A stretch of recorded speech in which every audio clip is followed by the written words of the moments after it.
Sure. So I think it's very difficult to communicate to somebody who can't communicate anything, whether it's your skills or knowledge or anything, to somebody who you don't know at all. And actually, almost all of my opportunities have come through people that I've worked with in the past. And that is the best way for you to kind of show what you're like as a person, what your skills are, what your knowledge is.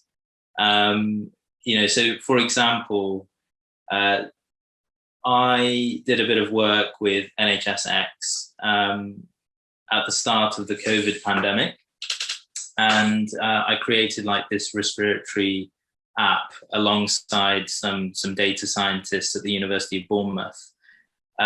Somebody from somebody who was working at NHSX was also kind of working at the Department of Health. There, we worked closely together, and because they saw kind of my work ethic, and they saw that actually this person has some value to bring. That was that was half of my application process. And then they invited me along to the interview along with everybody else. So I think it's less of a case of. I think this just highlights the importance of like really cultivating a strong network as early as possible. And when I say a lot of people like throw around the term network as though you've got to make lots of connections on LinkedIn and just grow your network in terms of volume. But what I'm talking about is like strong, like a strong, small network where when opportunities come your way, when projects come your way at an early stage, even if it's something that you're offering that you need to do for no pay, it's really important to show people how you work, create that connection. People will remember you, and a year or so later, opportunities will begin to come your way. You need to invest a bit of time early on in like creating those really authentic connections. Yeah. No, I completely agree. And it isn't just about the digital. It's about, as you said, like people that you already know.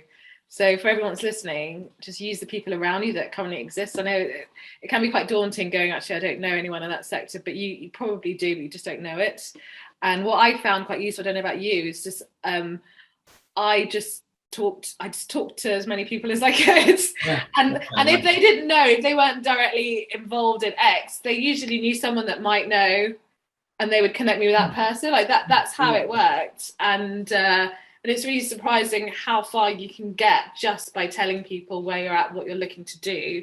And because everyone's really, really willing and keen to help in these kind of situations, particularly in these kind of situations. Absolutely. I mean, if you look back at, inevitably a lot of the people listening will be pretty entrepreneurial. They probably have done like quite a lot of like extracurricular stuff. And if you think about some of the people that you've worked with, even in your clinical circles, like professors that you might have done an audit with or a project with, if you were to go back to them and say, look, do you have any other opportunities, maybe outside of medicine, I almost guaranteed that they will be working on other stuff as well. There are people that are working on biotechnology companies, pharma, clinical trials, that type of thing. And, if you have made a good impression with that person before, then, you're opening doors, and you should absolutely go back and reach out to them, as well as looking forward and, creating new connections.